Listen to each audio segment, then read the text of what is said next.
We are back with another question for PhD agronomist Ben Pease. Our question today comes in from Robert Archibald. How do you use fertilizers differently in the shade? Good question. And I didn't even tell Adam this, but my whole master's thesis was on growing bent grass in the shade. Well, there you So I know go. a little bit about growing grass in the shade. So growing grass or in the shade, fertilizing in the shade requires a little more planning and precision than, our full sun fertilization programs. There's mowing changes. We sometimes consider using a plant growth regulator and thinking about overseeding recovery of those areas as well. But often we're competing with trees for resources. So the trees are also grabbing water and nutrients. So we got potential water or nutrient stress and, of course, shade stress. So proper fertility is very important in the shade. I would start, if you can, by considering fertilizing the trees through root zone injection to kind of give them a feeding, and then they're not starving the turf for nutrients. But as far as the turf itself is concerned, it's good to use a combination of granular and foliar. So granular is a really good base, just like for out in the sun, full sun areas, but especially in the shade, we like to have a really good base of slow release nitrogen there. So we're not overfeeding, not getting big spikes in growth because, the turf in the shade has pretty low carbohydrate reserves. If we grow turf and shade too fast, it's just going to wither because it's outgrowing its food supply. So that's why we want to focus on some slow release fertilizer in the shade. But then you can supplement it on a very light basis with foliar applications. And sometimes that works great. If you're going to spray foliar, you can put in a growth regulator. All my research showed anything you can do to introduce growth regulators to shaded turf always has a benefit. So that can be done right in conjunction with your very light foliar feedings, in between your granular base. So that it's a kind of a mixture of granular and foliar, but you're using the granular for the slow release, and then you're using the liquid for smaller amounts of fertility in between. So you mentioned growth regulators there. What would be your recommendation for some of those? So there's a couple that are really popular in turf. It's paclobutrazol or trinexpec ethyl. We seem to have a little better response from trinexpec ethyl, or Primo as some people know it. But so that has some good rates, and there's some good growing degree day things that you can do to help schedule that growth regulator application. And good thing about trinexpec ethyl is we've got granular options and liquid options. So obviously it's more often sprayed, but there is a granular version of trinexpec ethyl called Governor G that if you are wanting to really kind of spot treat in shaded areas, you can use a granular growth regulator. And that doesn't have any fertility with it, so we're not going to overfeed the turf with another granular application, but we're just adding a granular growth regulator in certain cases. Very nice to spot treat with that. Just get a spreader out, and you're walking your tree shaded areas, and definitely a growth regulator in the shade helps out quite a bit. Well, that is cool to learn. I've always thought that the growth regulators were liquid, so it's nice to know that there are other options out there. Oh yeah. That wraps up another Ask the Agronomist segment featuring Ben Pease from the Andersons. Figured you'd have the whole podcast set up. You're no rookie to this stuff, He's a huh? professional. He knows what he's doing. Is this okay? Does this sound okay? Oh, Yeah, it's great. perfect. Okay, Absolutely. Appreciate you joining us. Thanks for having me. Is that a lakeside hat? What are you rocking there? It's Laura Loma. It's Laura Loma. David Kidd's new course in the hill country of Texas. Oh, nice. Yeah. Big part of what I'm doing now, if I were to break out the pie chart of the business, is working with these high-end developments that are building Core Crenshaw in the base of the Crazy Mountains, about an hour outside of Bozeman. So documenting the build of that from start to finish, documenting the Laura Loma build in Hill Country with David Kidd. Just got contracted to do Coral Mountain, another David Kidd course, which will be in Palm Springs, Coachella Valley. And, I think these these marketing branches and sales departments and developers see value in documenting that dirt to reality, right? To dirt to fairway, essentially. And then also, so creating that breadcrumb of content that leads into the finished product and being able to show that transformation of like, a piece of land that then becomes this sort of work in progress and then becomes a finished product. Yeah. No, absolutely. There is showing those investors and the members and everyone what's going on at these facilities and showing it become a reality is definitely important. Definitely a great selling tool for people. So absolutely. That's awesome. Yeah. And that's Well, kind of piggybacked on that restoration stuff that like the Paso Tiempo and the Golden Gate Park and stuff. So yeah, that's awesome. So why don't you tell us a little bit, Matt, how you got into this crazy game of golf and made your way onto the media side of things here? go back to, I grew up in Northern California and was always around golf. My uncle, that Uncle Tony is the real, you know, sort of connection to the game, but there are others. My dad was always a golf enthusiast, but he was the prototypical play once or twice a month, always at a 22 handicap. He loved it, but he, was never really that good at it. He really could putt. He could putt. But the rest of his game was more spiritual, like he was just, he was the guy that rolled up to the first tee, slammed the brakes on the cart, like, he was the guy, hey, what's going on, and he would call out the sandbagger. He was the guy who would poke people's, you're a fucking sandbagger, I mean, that's Yeah. my dad.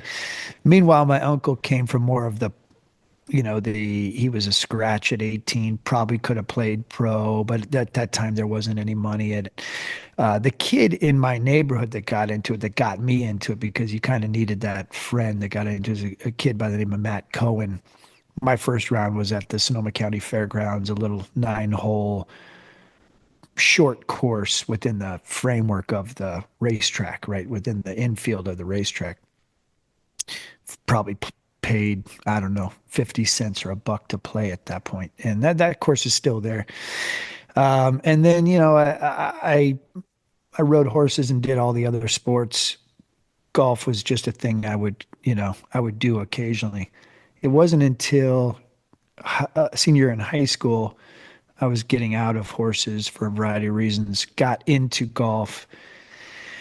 At that time, most high school teams had 2 or 3 good players, but they were scraping to fill out teams. We're talking about, late 80s, first 1990.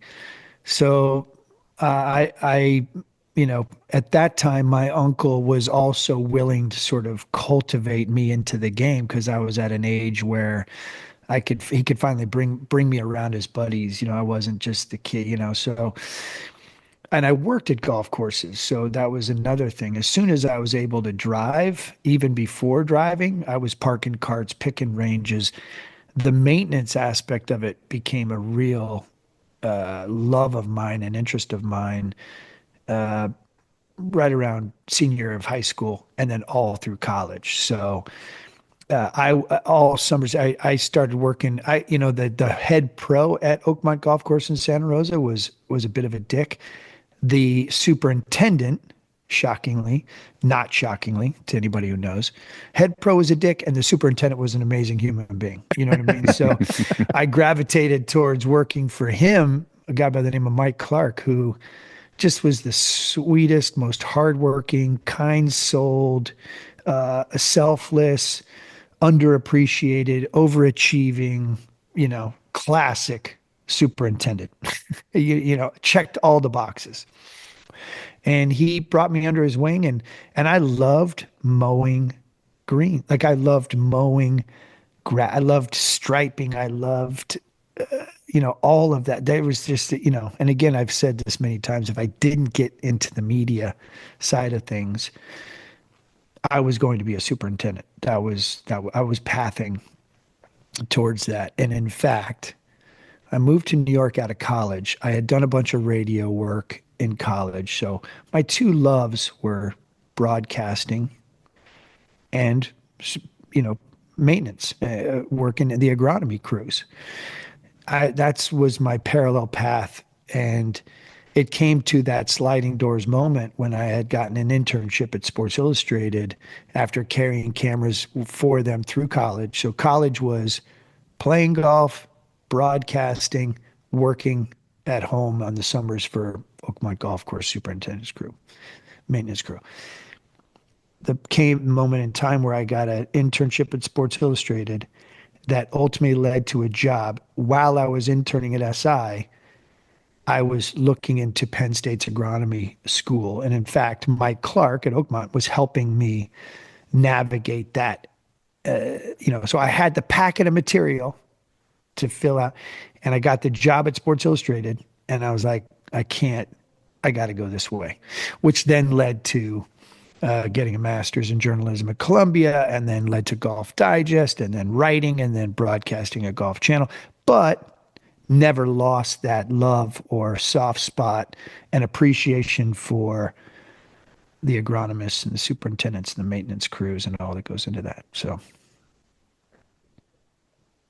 Well, Matt, I would just love to ask you about, first starting to work on the golf course, leaving the pro shop or the back shop and actually starting to work on the course. What were some of the things that kind of drew you to that, other than, an amazing human being as a superintendent, but some of the things about the job that sort of drew you in? I loved I loved getting up early. I loved sunrise. Like I loved the idea that you could get out there, work early, get it done. We were done at 2 o'clock, and then we could go play golf in the afternoon. I also saw that the superintendent didn't finish at 2 o'clock. Mike Clark worked sunrise to sunset, and in most cases, well before sunrise. That idea of driving the machinery out of the shed with the headlights on, that if that doesn't move you, it's not for you, right? If that lineup, if that parade of machinery coming out of the maintenance shed with lights on before sunrise doesn't get you going, then don't do that job. You know what I mean? That got me going. I love that stuff. And it was about I mean, I love my own. I love doing work in my own yard. I grew up I think it's either in you, that sort of green thumby thing where you love taking something that's not looking so good or covered in leaves or overgrown and peeling it back and shining it up and polishing it off. And that felt good to me. That always feels good to me. Still does. Always will. So it's either in you or it's not.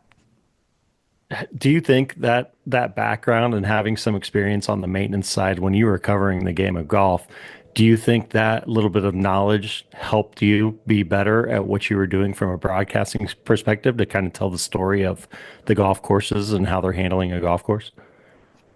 Absolutely, without question. Just a,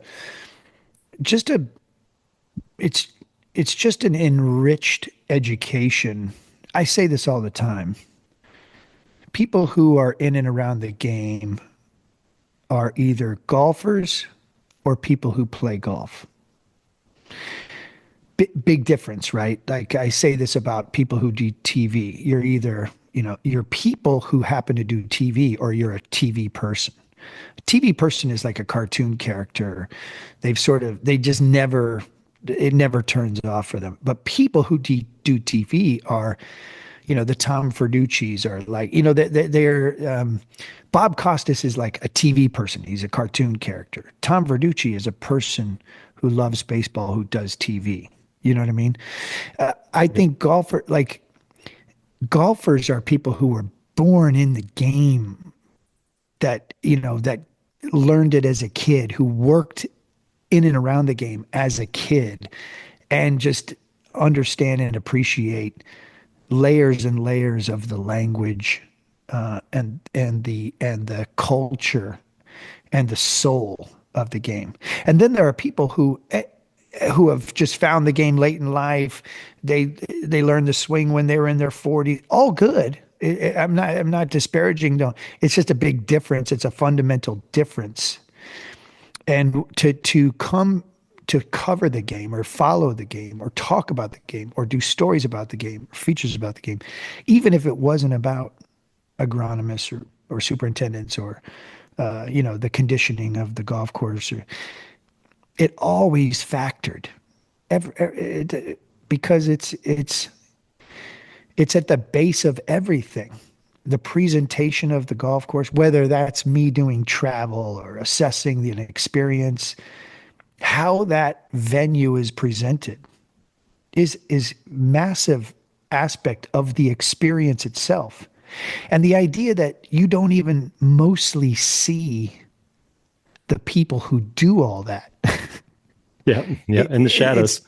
it's behind the curtain. When the Yeah. curtain opened at the Johnny Carson show or the Tonight Show or all those people who are working their asses off to present that show. That's what the maintenance crew is. And I think an appreciation or understanding of all of that, of course it matters. Of course it matters in everything we do or say or assess or On our side of things, we're fortunate to have people like you to be able to kind of bridge that gap between just golf and what's actually happening on the golf course. Through your career, have you seen that kind of getting closer and kind of getting better?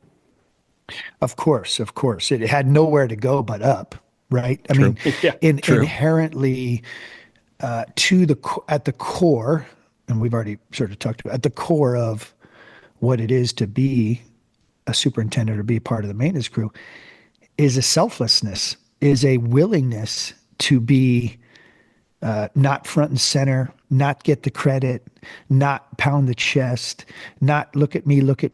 It's the opposite, So, and in many cases, as you guys know, superintendents aren't great communicators. They don't.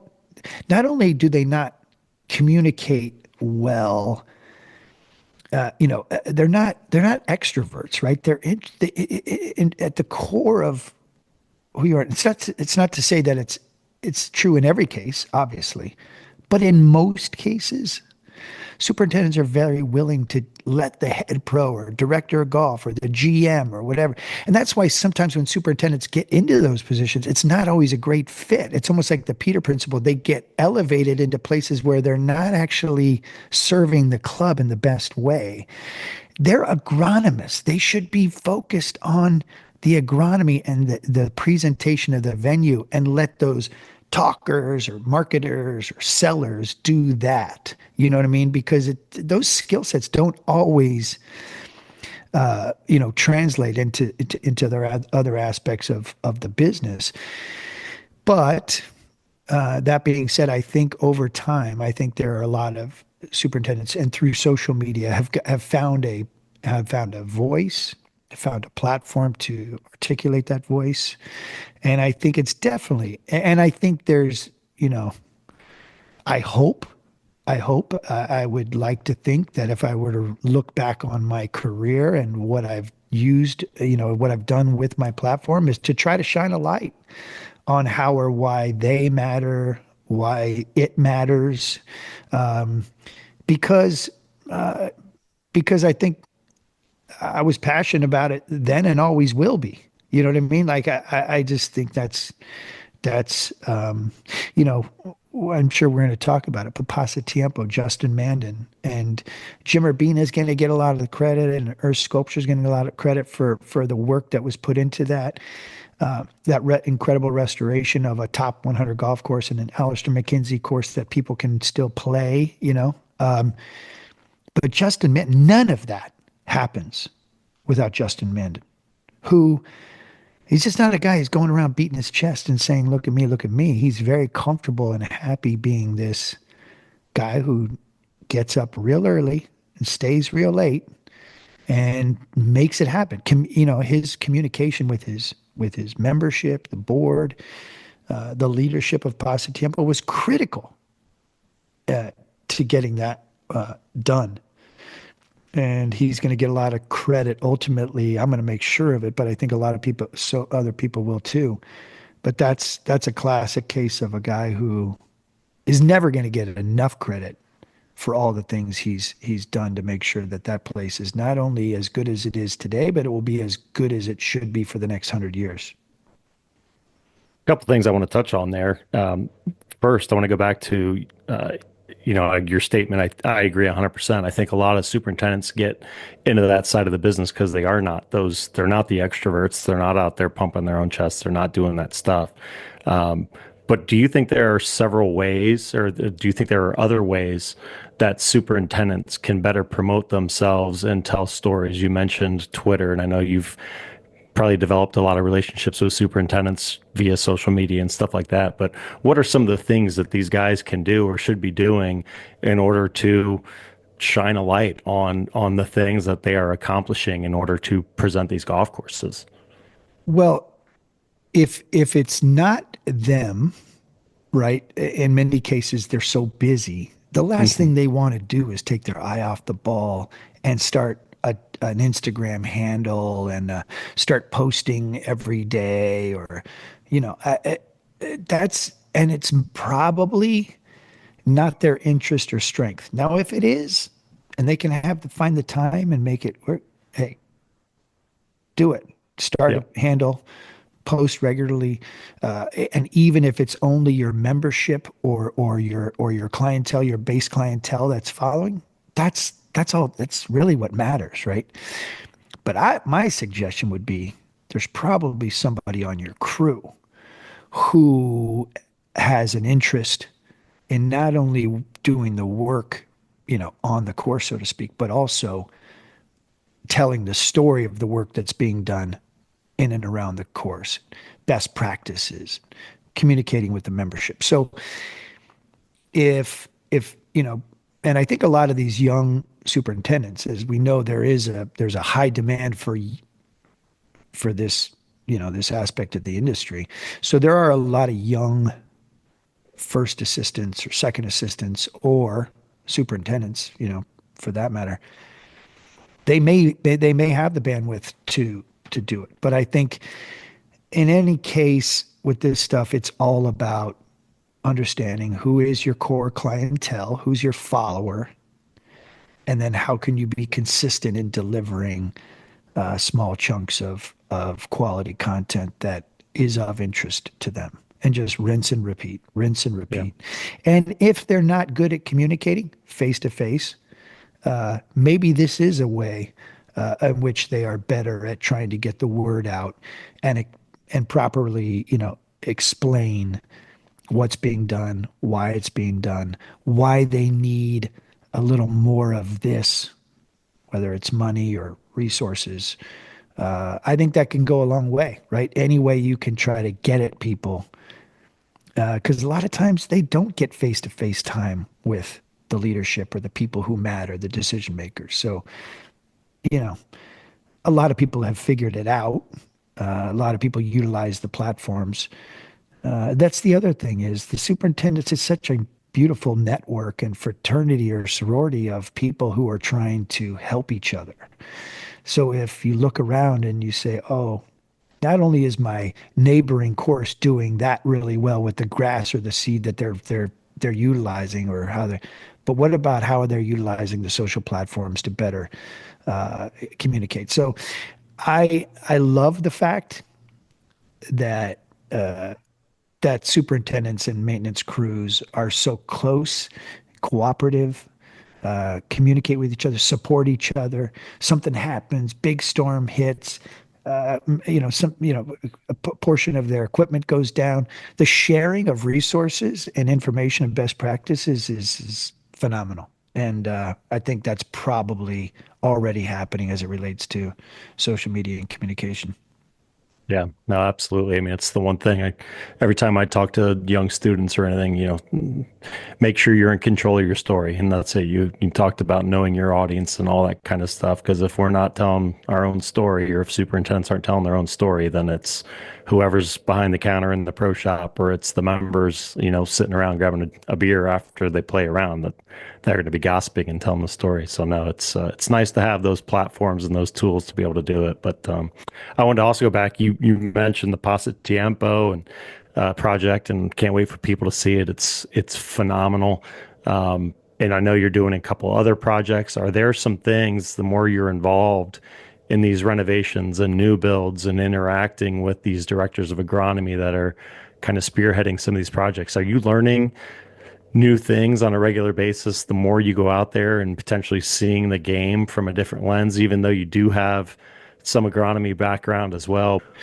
Absolutely. And that's kind of part of what I love also, right? I think at the core of who I am as part of being a journalist, but just you know, I'm curious, right? Like Yep. I would imagine you guys probably have that curiosity too. Otherwise, you wouldn't be doing what you're doing, right? Just a Yeah. baseline curiosity about life. Yeah. So I have that, and to have been embedded in the 2+ year process of Pasatiempo, being immersed in that world, listening in, watching sod come in and get down, and that's bad sod. That this needs to get and watching those, what seed are you using, what hybrids of this grass are you using, why are you using that, the water, right? So sustainability and what grasses are being developed that need a little less water and how that impacts the bottom line and the budgets and things like runoff and sand splash. To watch Pasatiempo go down 16 inches off of what the greens were 2 years ago, and to reestablish that that baseline of what is now the putting surface, and to look at that archaeological dig over time and watch how what was being done in the early 1900s compared to what's being done now in 2025, and top dressing where it was being done and the decades it was being done and how that impacted where they were at, which is very little pinnable locations.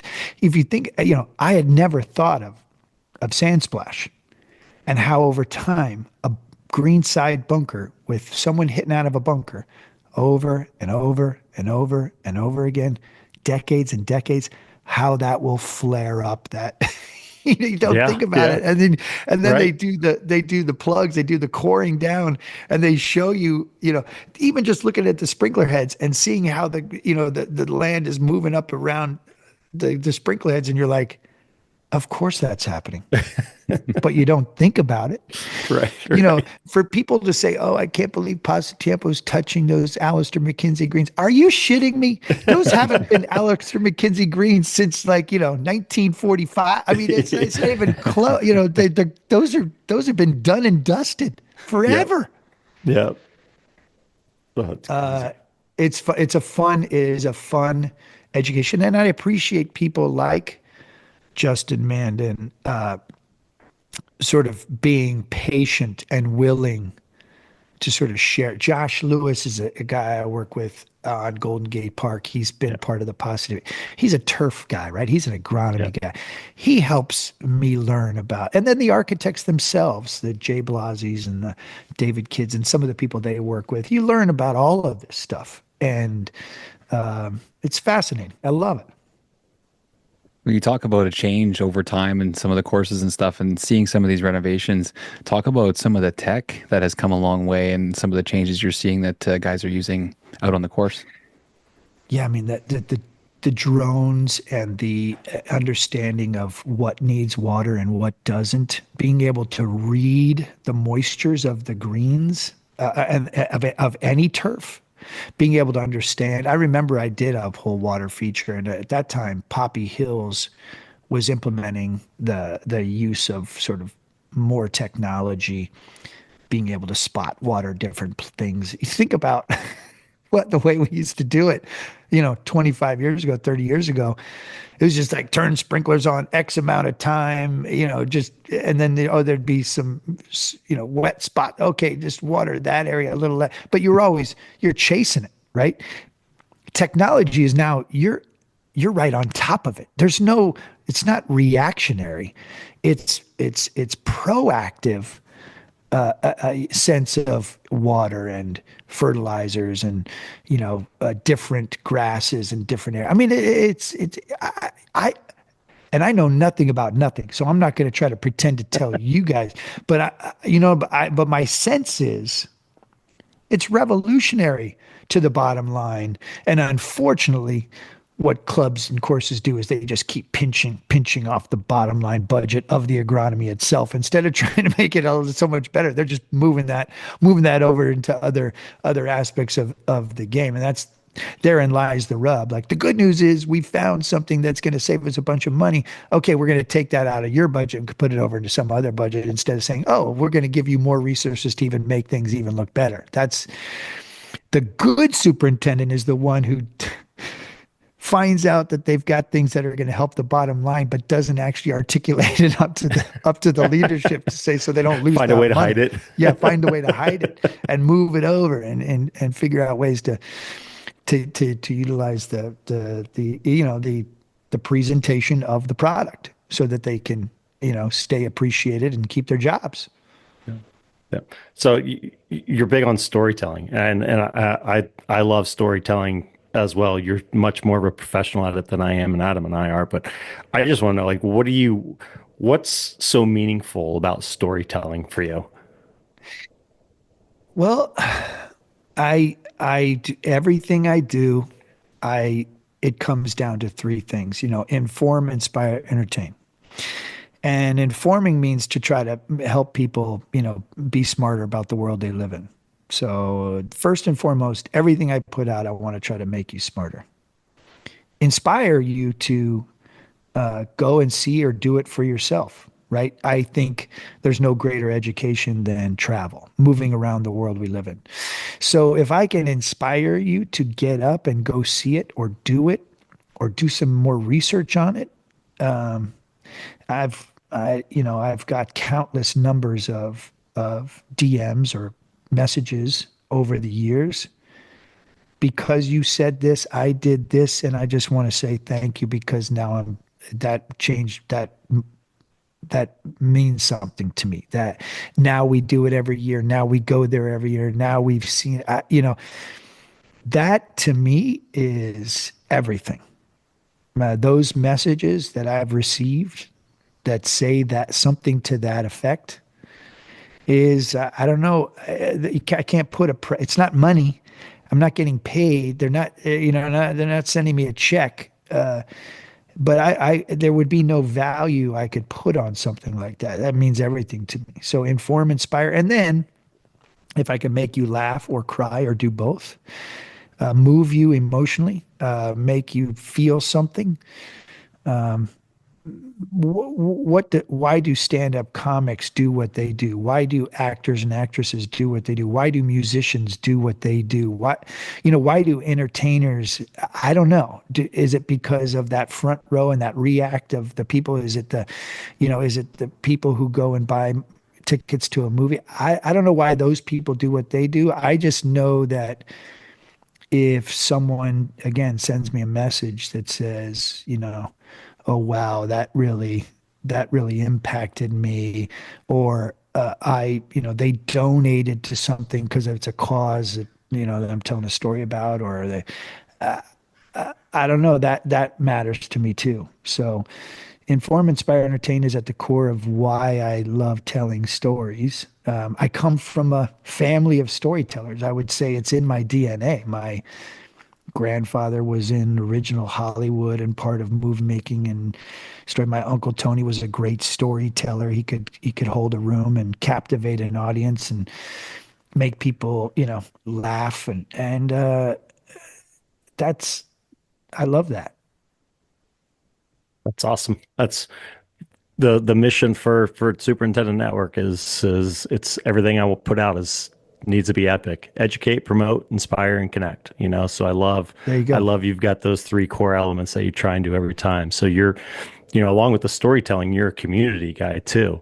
Talk a little bit about what you're doing with Fire Pit, some of the bonfires, and just some of the things you're doing to kind of bring people together.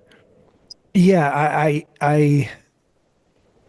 this is so let's go back to 2019. It was kind of my last year on the Golf Channel. And I saw some inefficiencies in the marketplace, right, in terms of what I was doing. And I say this all the time, but I'd go out and shoot for 5 days, sunrise to sunset.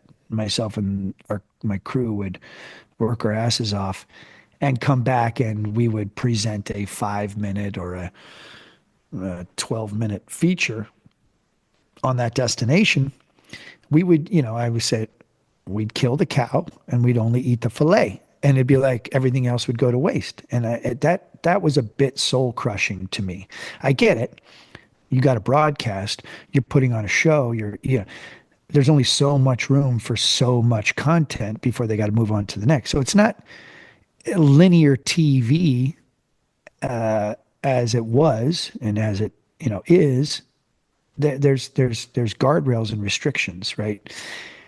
For me, I wanted, this Pasatiempo thing that we're about to drop, it's like 30 minutes of content.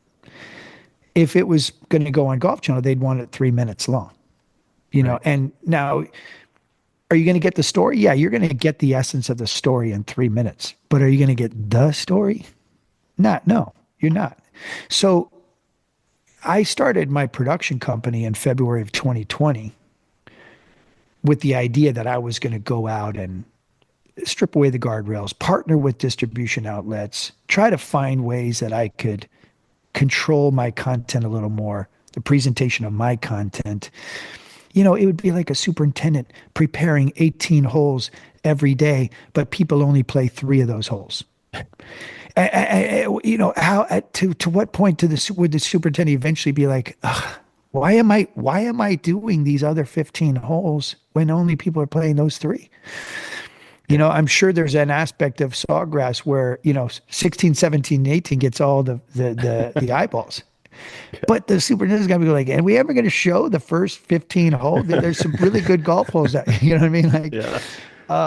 so for me, I started the production company with the idea that I wanted to be able to present all 18 holes. And if someone wanted to play all 18, great. If somebody just wanted to play 16, 17, 18, then they can have that too. I wanted long, medium, short, read, watch, listen. Let me put it out every way possible.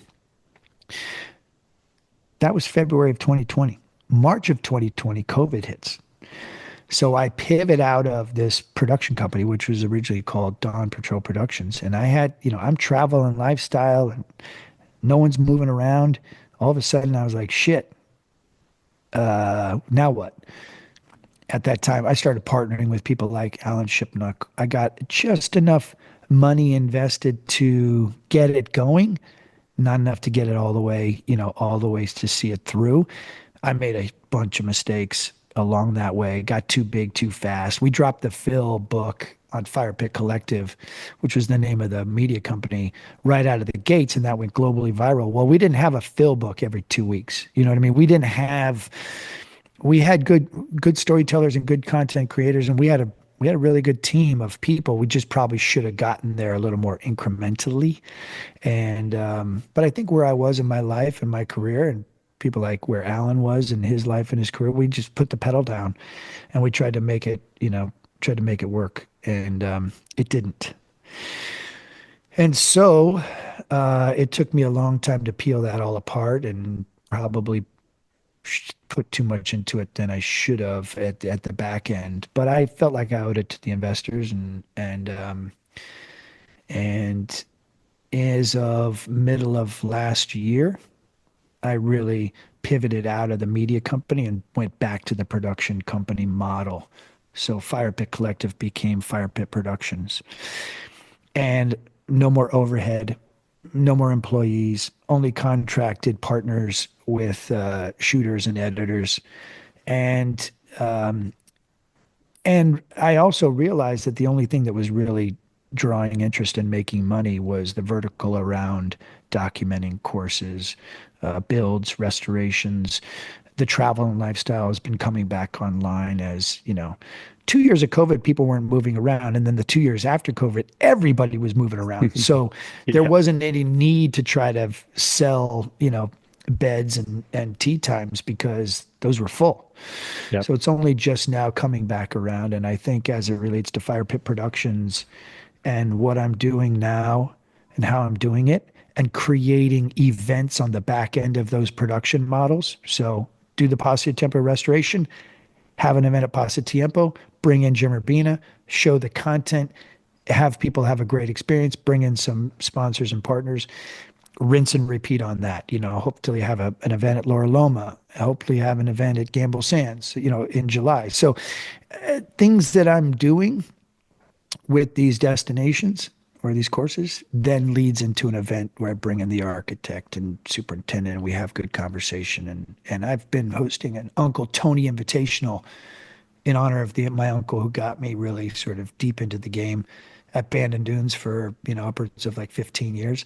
These events that I'm having, we call it a bonfire. We're going to also announce a cool partnership here in the next week or two with a brand that I'm really excited about, and they're gonna partner on the presentation of these events, but they're going to be like big Uncle Tony invitationals, teams of two, Awesome. best ball of the twosome, a little bit of competition, a lot of camaraderie, and that's where I'm at. That's awesome. I'm kind of curious to know, you mentioned the evolution, not only of just your company, but then golf and filling the beds at some of these resorts and now the construction and all that. Do you see this construction phase? I honestly, personally, have been around this game my entire life, and aside from maybe the 90s boom, I don't recall anything like what's going on right now with the number of renovations and new builds and all that kind of stuff. How do you see this panning out over the next couple of years, 5, 10 years down the road? Do you see the continued growth of the game of golf, or do you think it's going to level out here at some point? I mean, I think I'd be crazy to say that it's going to keep going at this rate. Yeah. There's just that just doesn't seem realistic. I think it is a beautiful game, as we know, and for a lot of reasons. I think it's completely ironic that as men's professional golf is literally like imploding and just dysfunctional and dumpster fire. You throw any derogatory terminology around whatever the hell is being presented as men's professional golf. It's just an absolute shit show. And my level of interest, the nose of the plane is pointed at the ground as it relates to men's professional golf. Has it already hit? I don't know, but it's a shit show, not sustainable. We could go on and on. It's a whole separate podcast. Ironically, the people who pay to play the game, you can't, it's the opposite, right? It's a rocket ship. It's Yeah. going in another direction. So neither one is actually legitimately sustainable in either direction. And hopefully men's professional golf figures it out. I don't really give a shit. I hope it does because I do love the game, but I don't really give a shit. What I do care about is this health and wellness of the game. And I I've thought a lot about this, and we think about the Tiger Woods tsunami that he brought into the game in the 90s and early 2000s, and the game wasn't ready, right? We told people, no, you got to wear this, can't do that. It was too hard, took too long, too expensive, et cetera, et cetera. Now we have grow the game initiatives. We have a renaissance of municipalities. We have Top Golf, and we have simulator golf, and we have, a fairly more affordable, things like Youth on Course. I sat on the board for Youth on Course for 4 years. I'm now a chief storyteller for them. I mean, kids playing for $5 or less, subsidized rounds of golf for kids, and what that does to make sure that kids are coming to the game, whether that's drive, chip, and putt or PGA Junior Leagues or First Tee or whatever, actually can afford to play the game after they get interested in it is amazing. So we have such a healthier, COVID brought another tsunami of interest into the game, a byproduct of a global disaster that no one saw coming. And we have a healthier, a more sustainable presentation of what is the game as it relates to people who pay to play it. That being said, to your point, this, it's totally out of control. The development of new courses. I think as if the low end is always going to be popular and important. Goat Hill Park, Winter Park 9, Butler Park Pitch and Putt, go on and on. Golden Gate Park, on and on and on. Those are, that's the feeder system. That's bunny slope stuff. You got to have it. And then the high end is always going to be the best of the best, right? So Pebble's not going anywhere. Augusta National's not going anywhere. Bandon Dunes is not going anywhere. Those are they're going to be amazing. Whatever in between the bottom 10% and the top 10%, that 80% in the middle, you better be good. You better make sense. You better be value. You better have a healthy leadership, a good leadership and a healthy business model. You better have a product and a presentation of that product that keeps people wanting to come back for more. So let's say there's another 10% on the top end of that, of the top side, and there's another 10% on the bottom side that fit that bill, right? So now you're talking about 40%, 20 on the bottom, 20 on the top. That middle 60%, I'd be worried. If you're not unique, if you don't have a good business model, if you haven't reinvested into your product in the last 5 or 10 years with new greens, new irrigation, with moving bunkers around, making it more playable, more fun, more sustainable, if you haven't built that new maintenance shed and got new equipment, if you just took the money and pocketed it or put it into areas that doesn't make sense, your time's coming.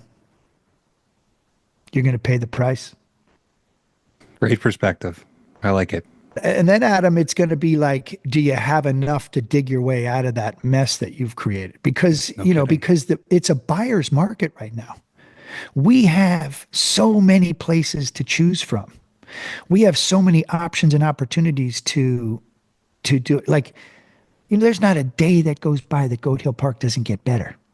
Mm-hmm. There's not a day. They're working on the 8th tee and like John Ashworth isn't pocketing the money for what he's done at Goat Hill Park. He's putting it back into this community asset.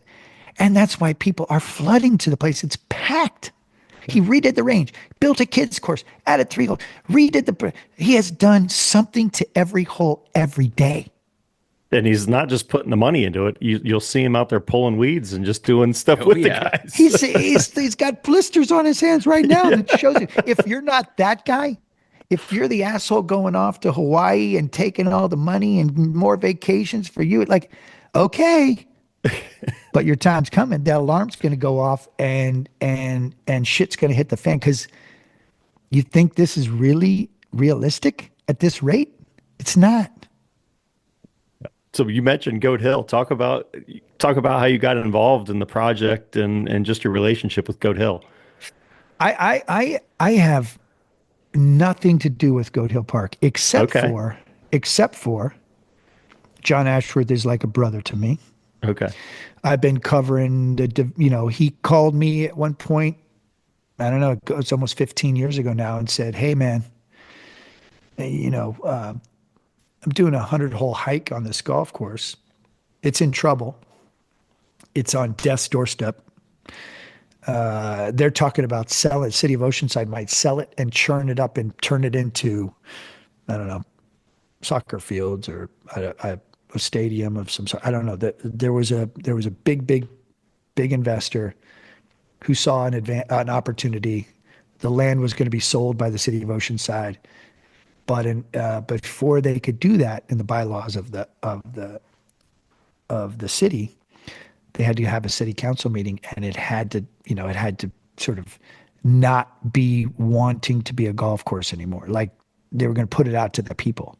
Mm-hmm. And John lined up 60 to 80 people who showed up at that city council meeting, one after the other. They peppered the city council and the other investor who was present by saying, no, this needs to stay a golf course. And so the city gave them the keys to it and said, all right, you want it? Take it. We'll give you, I think he's got a 50-year lease or some Oh, 30-year nice. lease, something insane. And, as he said, I came home and said, honey, I bought the zoo. Well, I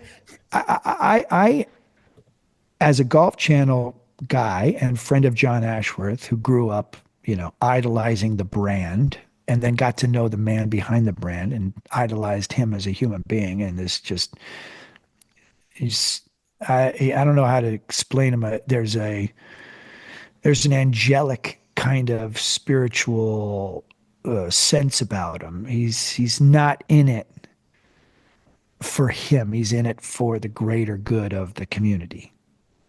And I don't know, that's something pretty cool about that. That just takes that, you know what I mean? Absolutely. Oh 100%. my You don't God. see that a whole lot.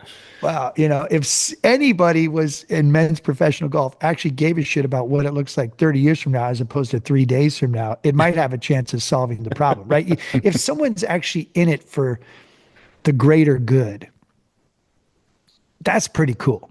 Yeah. So anything and everything I've ever been able to do to support him, utilizing my platform, storytelling, documenting, shining a light on what he's doing and how he's doing it and who he's doing it with and why he's doing it at the Junior Caddy Leadership Academy and the Lee twins who just got Evans scholarships coming out of that Junior Caddy Leadership Academy. Daughters of a Vietnamese refugee who, they're essentially the first kids from their family who are going to college on a full ride because they caddied at Goat Hill Park in the Junior Caddy and Leadership Academy. I mean, as a storyteller, as someone, I want to feed my family and put a roof over their head, but I don't really, I wish I cared about money more. I just want to tell those stories. I don't really give a shit about, again, I want to make money, and there are aspects of what I do that is business. But anything and everything John does in Goat Hill Park and Wishbone Brawls and documenting the development of this underachieving community asset that is now thriving and surviving, and it's where I'm now raising my son. So selfishly, I've got a vested interest in what's going on out there because it's good for me and my mental health and soul to be a part of this community. It's good for my family because it literally is a place that I can bring my kid there, and just like central casting of municipal golf going back to 70s, 80s, this is the heartbeat of this community, and it's where kids can go and be safe and get off their devices and get exercise. There's generational connectivity happening out there. The optics of this are, t-shirts and dogs and kids and community. And, a lot of people show up and don't even play golf. They're just there to hang out. It's a park mentality where you happen to play golf. So my involvement is doing whatever John needs me to do. I just got put on the championship committee, the competition committee. I did my first meeting this week. That was an honor. That's awesome. I'm gonna help them. There's a good group of people we meet in the back. It was just the little, back area of the pro shop, and it's everything. And it's similar to what I had at Winter Park when if you're living in a community and you're not part of that community course, I feel sorry for you. I feel like you're missing something. Yeah, there's no better example of what community can do than Goat Hill. I mean, I remember one time visiting with my wife, and we didn't even play golf. We just went over and hung out, mandatory golf Friday, and there's 100 people sitting on the back patio around the fire pit and all that kind of stuff, just hanging out. There's absolutely nothing better. So much fun. I'm so happy and lucky to call it home. And Yeah. it's $35 golf course. I've actually never been a member of a club. I've never been a member of a private Well, club. you're the world's guest now, though, Matt. I mean, you get to Yeah, go I don't anywhere and need to. play. I appreciate that and I get that and I don't take that for granted Oh yeah. and I've been able to see and do a lot of things.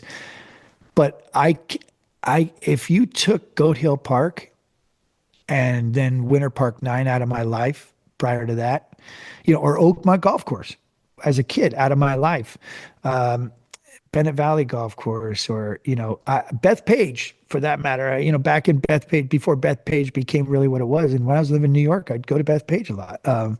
Montauk Downs. If you took all my municipal experiences out of my life, I just don't know. I'd have nothing. I don't know what that. I'd be an asshole. You know what I mean? Because those things shape you and allow you to you know, be well-rounded when it comes to golf, to be more empathetic and understanding of, just like we talk about superintendents. If you don't know that aspect of the industry, you might be an asshole. You Well, might I'm be. glad you mentioned some of those comparisons because with your experience and being around those operations from the municipal level where they're just working on a shoestring budget versus the top end, what do you think maybe some of those top end guys could learn from the municipals that are really just kind of scraping by? Well, that scrappy nature of like getting it done. Not having the resources, but figuring it out.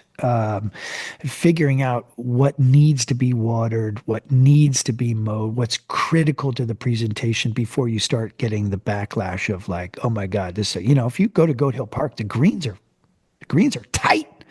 Yeah. And if as long as they keep those greens tight, people overlook the little scrubbiness or scrappiness over there. Now again, he's fixing all those.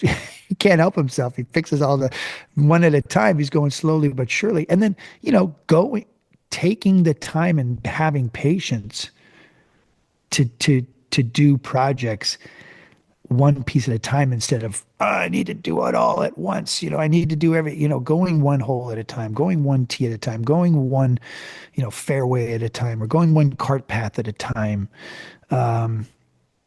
You could learn how to do that. I mean, I would imagine some of the top people in the industry have had some of those experiences, which is Mhm. why they're top people in the industry.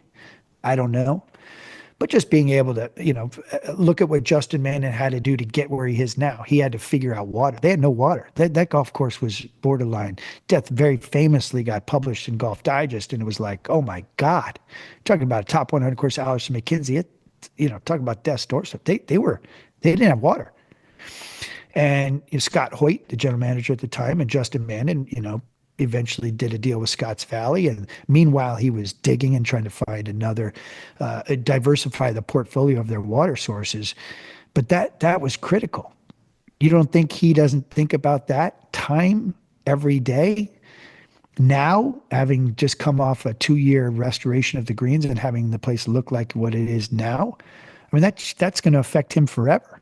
Being, having to scrape and claw and figure out and find ways to make ends meet, water just the greens and nothing else. I mean, that's an education that I don't think he'll ever be able to put a price tag on. Oh, Matt, you talked about a few courses that were kind of special to you. I wanted to put you on the spot here a little bit just because you are such a world traveler. Two-part question: favorite country you visited, and second question is favorite golf property you have visited. Let me take the first one, which I'm going to go back to Ireland in May. There will be a day, uh, God willing, and if everything comes together, in which I take a one-way trip to Ireland and don't come home. That good, eh? Well, it just fits me. It fits me. I love Australia. I love New Zealand. There are aspects of Scotland, obviously, that matter to me. Certainly, St. Andrews, and the home of golf. Old Tom Morris is on my Mount Rushmore of like people who just matter to me, right? Because of what he did for the game that we play. Community, talk about.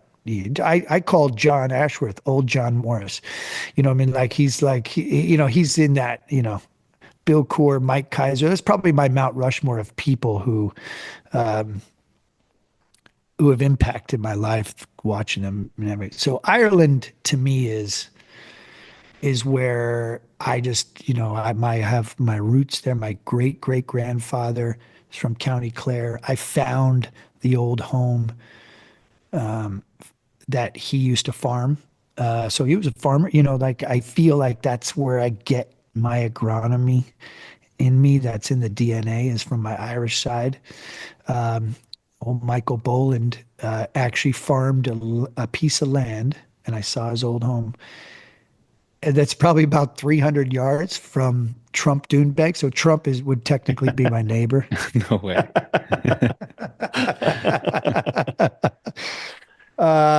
So there's that. It's very funny.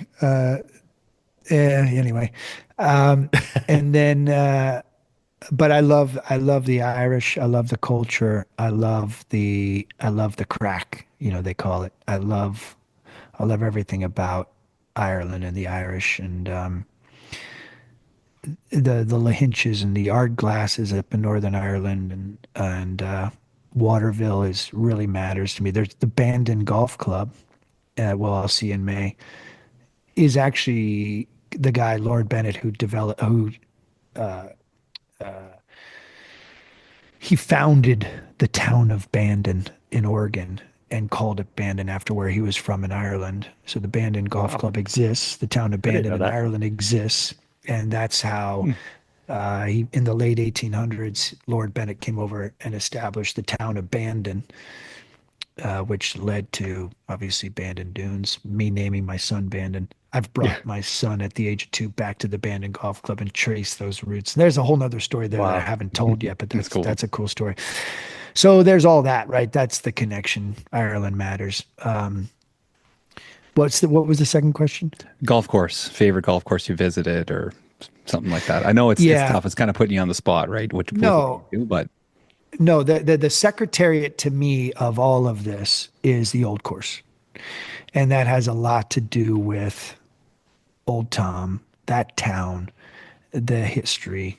Go there on a Sunday and just walk around. The course is closed.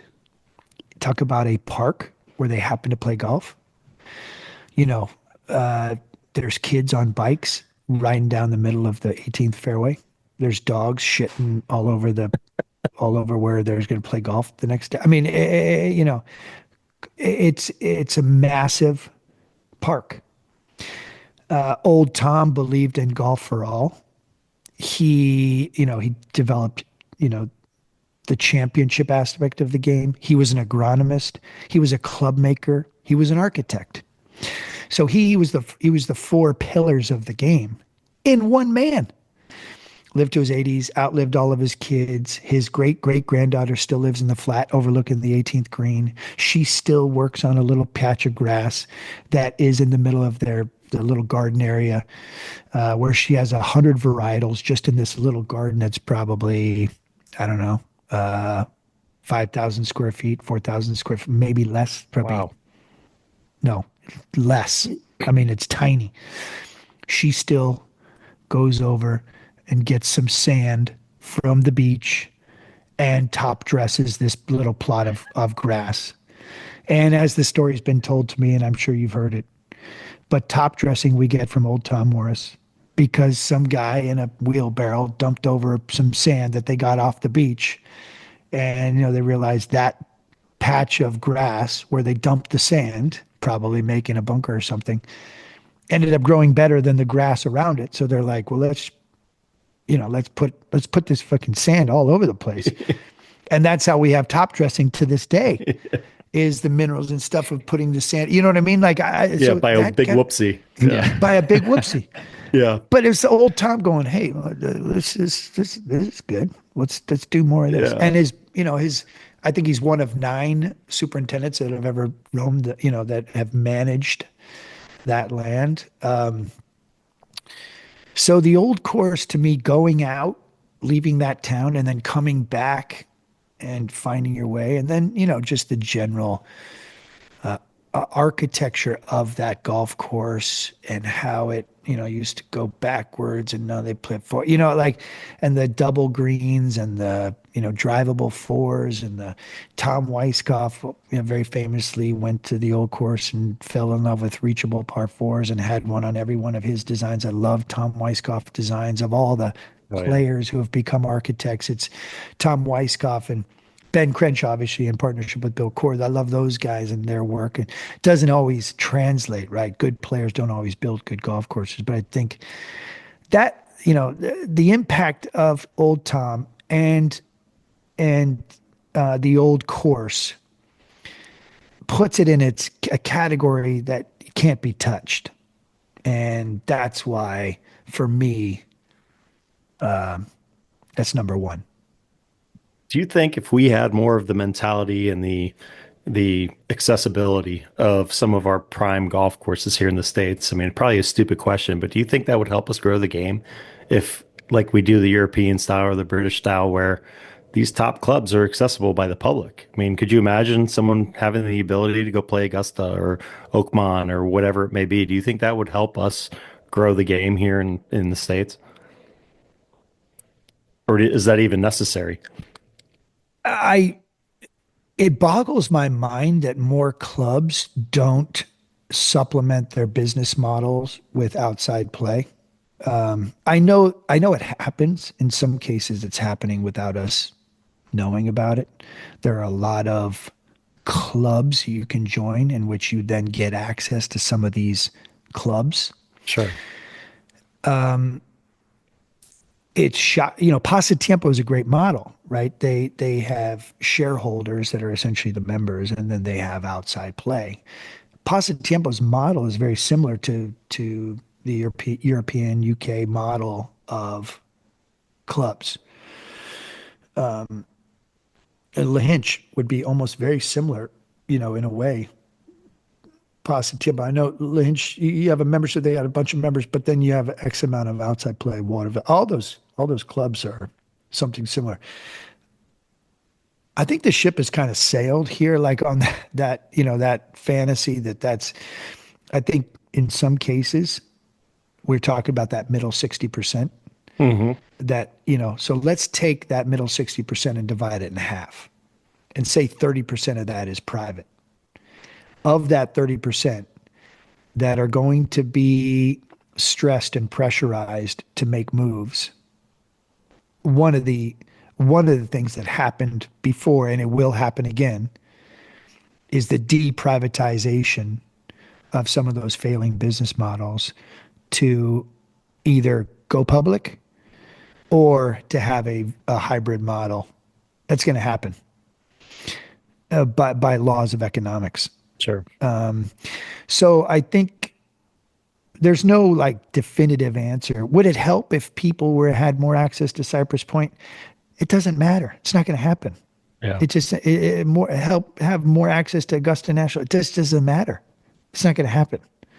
That that membership is a membership for a reason, because they want closed doors. They want that exclusivity and that access. So it's not going to happen. So it doesn't really matter what I think or say as it relates to that. I thought you'd have the pull, Matt. I thought you'd have the pull to be able to wave a magic wand and say, Yeah. this Monday, we're all Yeah. going to play Augusta National. Yeah, But hey, that's yeah, okay. George Roberts, Charles Schwab. Don't you want a bunch of us assholes Come running on. around at your That's right. That's right. You get a Come on, six pack of Mick Ultra and let's go have some No. fun, guys. Come on. No. What are we doing? Those guys have they've worked their asses off. They've gotten to what Yeah. they've done. They've done what they've done, and they do what they do, and they do it for a reason. I'm Yeah. I'm I don't want to fantasize about the idea that that's going to ever change. And we're talking that's that top 10%. Yeah. Right. And then that bottom 10% is always going to be scrappy and trying to make it work at that 35 to $40 green fee or whatever. And then what's going on there in the middle is open for conversation, debate, and change. It's inevitable. So you mentioned Bandon Dunes, and you mentioned naming your son Bandon. Talk about what's so special to you about Bandon Dunes? Man, I think it's just the I just think it's the feeling you get that when you step out of that car, I do it pretty much every time. Park, walk out, the clock there, first tee, Bandon OG. It's always usually late afternoon by the time you get there. Sun's going down, long shadows, rolling humps and bumps, no houses. Everybody's got a smile on their face. I don't care if it's piss and rain sideways or it's, 35 degrees. There's that camaraderie that's happening. It feels like you've shown up at your club. Just like Goat Hill Park, it feels like I'm at my club. Bandon Dunes has this feeling like there's a bunch of like-minded people who have been willing to make that trek to get to that destination. They have a common appreciation for golf as it was meant to be, links golf, that type of architecture, minimalist approach to a presentation. There's a reason why that development, which started in the 90s, late 90s, became the number one golf destination, not only in the United States, but you could argue in the world in 20 years. In 20 years, Mike Kaiser doing the opposite of what everybody else was doing, hiring the opposite of everybody else, of who everyone else was hiring, became the number one golf destination in the US and arguably the world in 20 years. One piece at a time, one course at a time, one chunk of lodging at a time, one restaurant at a time, spread out over 20 years. He dominated the sort of the news cycle. 1999, 2001, 2005, 2010, 2012, 2015, 2020. New offering, new course, another excuse, a reason to go back, staying true to sort of that original vision, the Howard McKee, plotting and don't underestimate how critical Howard McKee's piecing together of the infrastructure was. The ease in which you can get a shuttle, walk, park your car, never need it again. That's massive. Hmm. What other destination is that happening Yeah, with only that kind Disneyland. of Yeah. with that kind of ease and efficiency? Do you know what I'm Yep. saying? Well, 100%. So it's that, it's the feeling you get on the 16th tee if you're one of the last groups coming in and the sun's going down on a clear, beautiful evening with, that sunset. It's the putting course and the hoops and hollerings. It's the laughter and fun that's happening around some of those fire pits throughout the property. People spilling out of Howard McKee's, 2 pints too many, hugging their buddy, this is the greatest. It's Shu, the director of Outside Happiness. It's like Ken Nice. I talk about Yep. agronomist and sort of one of the great people roaming the land. A lot of the staff, the Jeff Simons and Michael Chupkas and, uh, some of the caddies I've had over the years, they're there. They're still there. Every time I go back, I see staff members that I've seen for, you know, 20 plus years of going back there. They take pride in ownership in what they're doing and how they're doing it for that destination.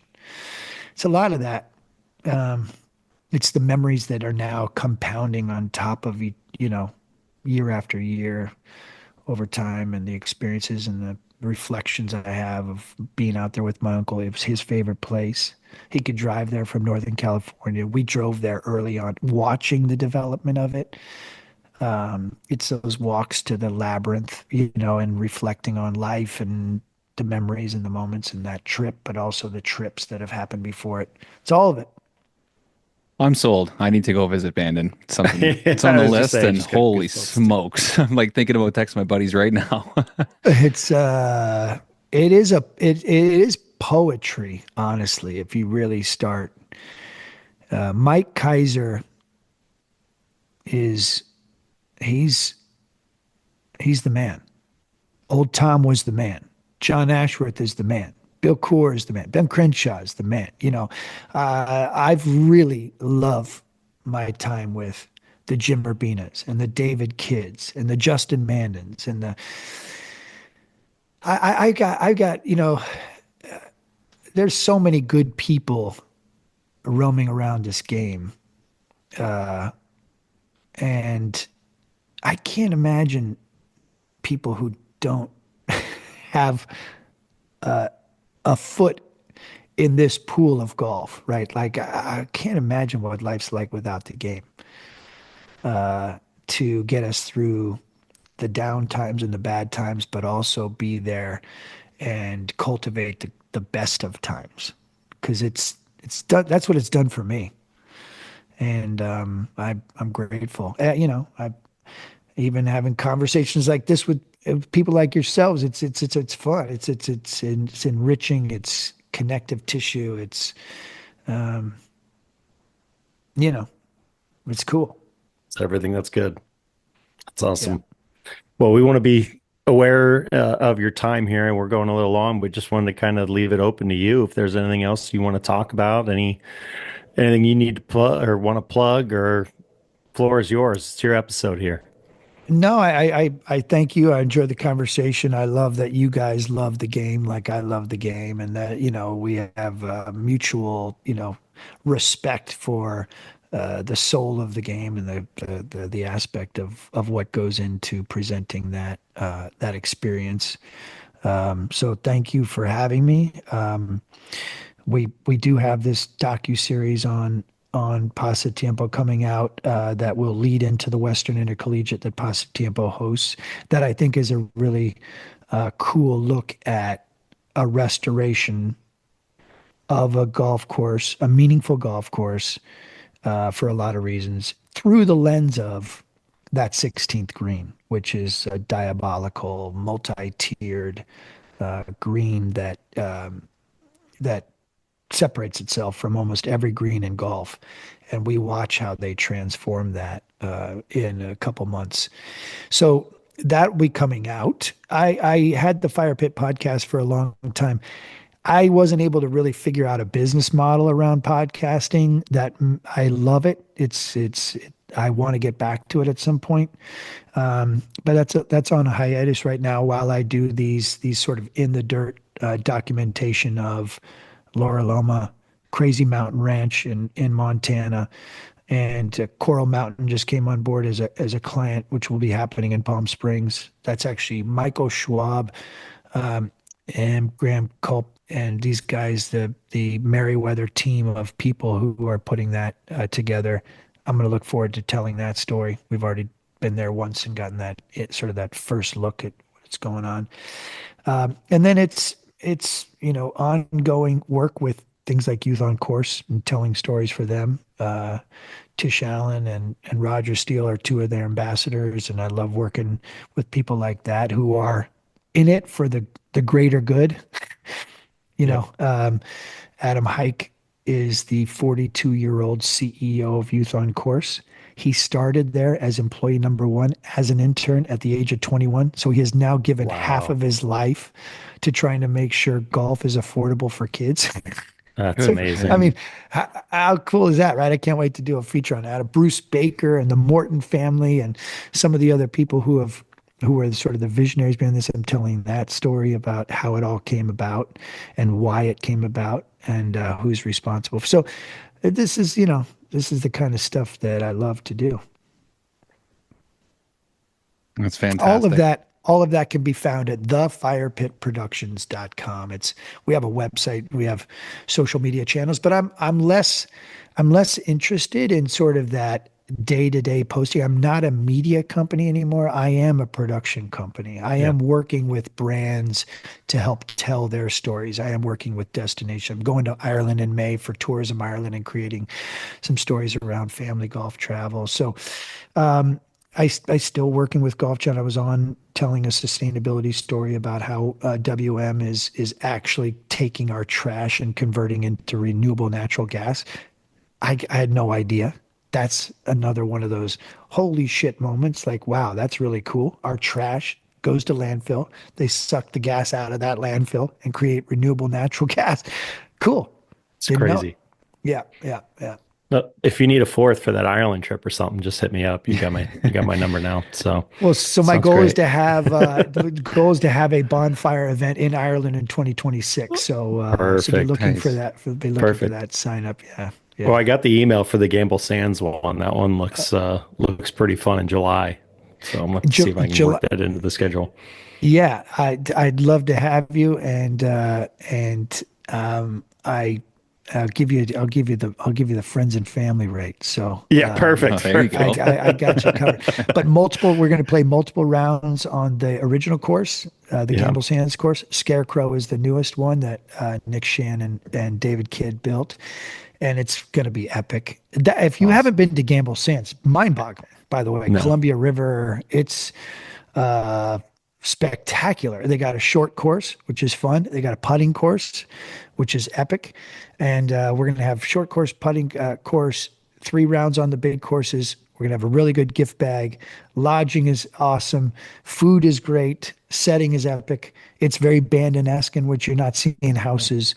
So that's happening in July. So again, signups for that are Yeah. on the firepitproductions.com. Beautiful. Yeah, Awesome. we just had Hunter Cooper on, who was one of the superintendents out there. He kind of gave us the lowdown and talked about the fires out there and all sorts of fun stuff. Hmm. Oh, But yeah, cool. yeah. But no, Yeah. well, this has been awesome, Matt. We greatly appreciate your time and love catching up, and look forward to doing it again here soon. Yeah, thanks again, guys. And if you're ever in Southern California, you know where to find me, and let's go play some goat. Love it. Absolutely. Okay, guys. Thanks a lot for your time today, Matt. We really appreciate it. Thank you. Have a great weekend. All right, Okay, you you too. too. We'll see you, Matt. Take care. 10 out of 10. That was great. I can't believe how much agronomy we got in there too. Like I thought I it was know. going to Yeah. be all about Sports Illustrated and Golf Channel and Oh his yeah. No. travels and stuff like that. And he was like, no, we're doing superintendents today. Yeah. Perfect. Yeah. No, he's got enough experience with them. So I had a couple questions that I had written down too. I didn't even get to them, but yeah, just the ability. He's been to a lot of different places. He's seen a lot of different things, and obviously very knowledgeable on the business side of it too. So just getting his perspective on what's going on with the game of golf was fantastic. Yeah. Very well spoken too. I'd listen to Yeah. a podcast. If he had just a podcast of him talking once a week for an hour, I'd listen Yeah, to I it. know. Yeah, he's so polished. He's such a Oh yeah. professional. Yeah. Yeah, such a professional.